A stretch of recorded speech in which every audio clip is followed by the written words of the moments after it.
근데 사실 검찰의 기본은 수사거든요. 그래서 수사 경험이 많은 분이 총장 되는 거에 대해서 저는 개인적으로는 상당히 좋게 생각합니다. 하여간 문무일 후보자에 대한 세평대로 보자면 대통령 말을 잘 들을 사람이어서 발탁된 건 결코 아니다. 예, 그동안 행적 보면. 윤석열 지검장, 서울중앙지검장에 대한 기대들이 상당히 높은데 이 윤 지검장에 대한 관계 문제도 좀 설정을 한 게 아닌가 싶은 게요. 2007년이죠. 신장화 변양군 게이트 수사를 같이 했다는 거예요. 근데 이게 칭송받을 사건은 아닌 게 나중에 다 무죄 나버렸거든요. 거의 다 대부분의 사항이. 근데 어쨌든 둘의 호흡은 상당히 잘 맞았다는 거예요. 이재명 성남시장이 SNS를 통해서 굉장히 극찬을 했습니다.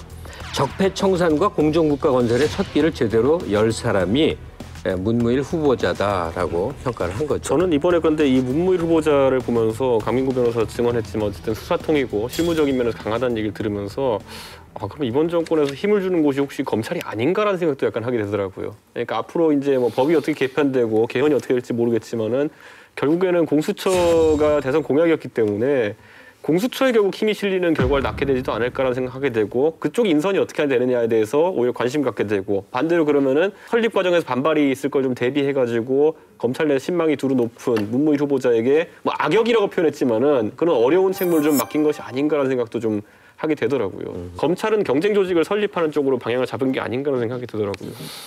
공수처가 그러니까 검찰의 경쟁 조직일 것이다. 저는 그렇게 될 수 있다고 보죠. 과도하게 생각하는 거 같고. 저는 아니 왜냐하면 예를 들어 고위공직자 비리수사처라는 게 뭡니까? 공수처가 검찰의 경쟁 조직이 될 수 있습니다. 그 이유는 외국 사례를 보면 알아요. 지금 전 세계에서 공수처 같은 조직을 갖고 있는 나라가 한 4-5군데 돼요. 주로 이제 동남아 쪽에 있는 약간 이렇게 비리 그런 나라들인데 그 나라들은 사실 검찰 조직이 이렇게 우리처럼 선진국처럼 정비되지 않은 조직인데 검찰하고 이 공수처하고 서로 싸움이 붙은 거예요.